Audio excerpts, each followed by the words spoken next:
All right, so to coffee or to not coffee? So thank you, Dr. Matt. As I was sitting in my chair, I started realizing after 20 minutes I had not moved a muscle, so I had to do a little stretching. So chiropractor has to teach themselves sometimes too. So today I'm talking about a topic that's very passionate to me. I have a very intimate relationship with coffee, and although it hasn't always been healthy, it's definitely something that I like to do research in.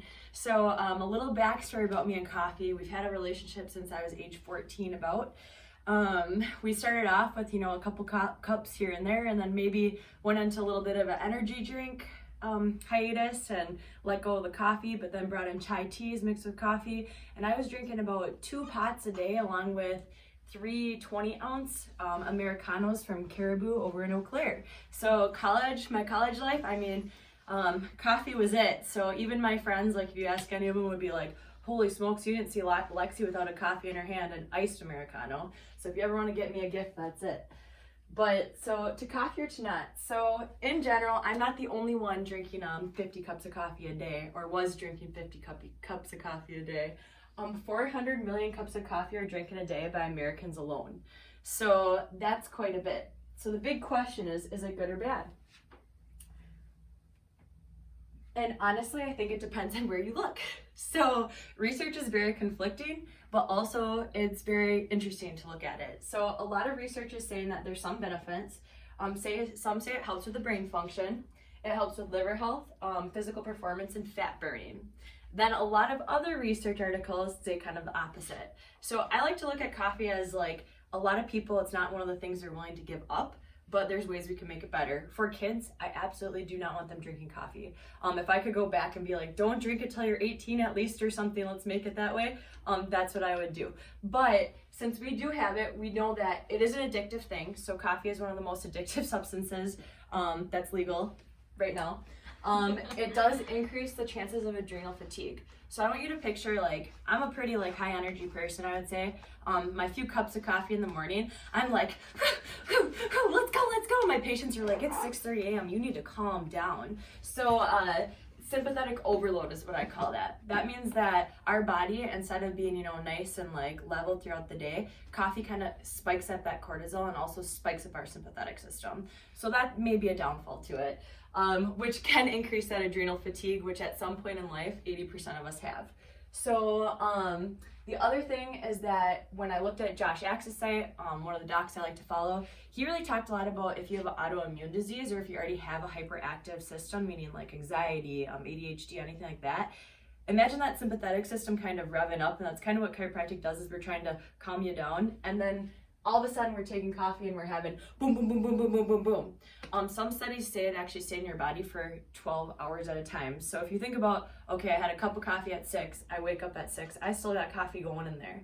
So we kind of just have to take that into consideration. So really, when it comes to the answers of coffee, it really depends. It's up to you. It's going to depend on the individual. It's going to depend on your health, and then also how much you're drinking.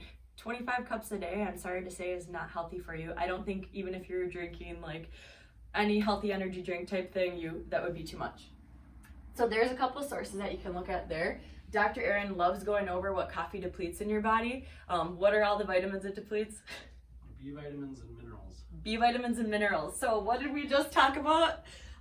These guys are right here. So if I'm going to continue this habit, I need to make sure I'm keeping up with my minerals.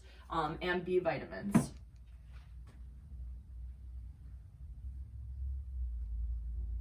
So pros and cons. Here's a beautiful diagram. It kind of just goes through, hey, what are the pros, what are the cons? It's a very detailed one. I'm not going to go through all of it, but it's definitely something to look into. I also look at who researches. So every research article I ever look at, I look at who funds it. And a lot of times, sometimes the coffee company might be the one funding it. So if you're gonna do it right. So 500 milligrams of coffee, which is about one of those Vino Ventes over at Starbucks. I do not get the names right at Starbucks. Workers at Starbucks, I apologize because I'm butcher it. But essentially, moderate amounts for healthy adults or individuals is what's recommended. So that's at that 500 milligrams per day of caffeine. So you also have to look at your other caffeine sources as well. I'm not having luck with this technology. Oh, and then the first step is choosing organic. So when they did research studies, they actually found that there's over 250 pounds of chemicals that get dumped onto coffee. So coffee's grown little beans, and they spray chemicals all over. So 400 million people wanting to drink coffee, or 400 million cups a day. I mean, that's a lot of coffee. So they're going mass production, trying to get this stuff out like it's candy, right? We're boom, boom, boom, boom, trying to make coffee. So what do? They start throwing pesticides all over it to get it to grow faster and more, and we're making all these changes. So we see a ton of fertilizer, herbicides, pesticides all on top of coffee. So if you're gonna get coffee and you're gonna do it right, fresh ground or fresh beans are gonna be your best option right there. They're organic. And it'll say it all over their boxes because that's what they want you to buy. The other one is the possibility of mold. So